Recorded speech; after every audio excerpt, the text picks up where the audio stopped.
Hello guys, welcome আমার নতুন YouTube চ্যানেলে। ফিরে এলাম আজকে দুপুরে আপডেটের পর। এখন আমার কাছে যে মেসেজটা এলো এক্ষুনি আমি দেখলাম যে মোহনবাগানে সাইন করতে চলেছে প্রথম ওসিআই প্লেয়ার ইয়ান ধান্দা, যার বয়স মাত্র 27 বছর বয়স। আর মোহনবাগান সাইন করছে 2+1 বা 3+1 ইয়ার ডিলে 3.6 ক্রোর্সের মধ্যে।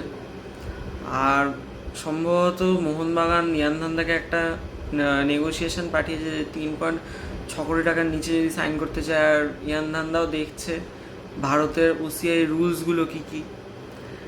তো যদি সত্যির হয়ে থাকে বা সাইন হতে চলেছে বা হয়ে যায়, তাহলে মোহনবাগান কিন্তু সত্যির একটা শক্তিশালী টিম নিয়ে এবছরে সবকটা টুর্নামেন্ট, কাপ, আইএসএল খেলতে নামছে।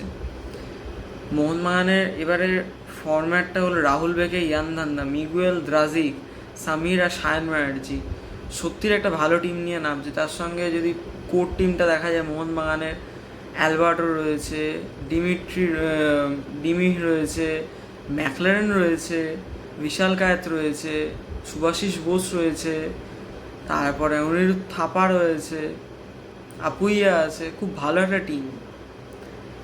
এবার দেখা যাক, যতক্ষণ না অন দি পেপার সাইন হচ্ছে দুটো দলের বা মোহনবাগান আর ইয়ান ধান্দার মধ্যে, ততক্ষণ কিচ্ছু বলা যায় না। আর যদি সব কিছু মিলে যায়, তাহলে নতুন একটা খুশির খবর মোহনবাগান ফ্যান্সদের মধ্যে আর মোহনবাগানের।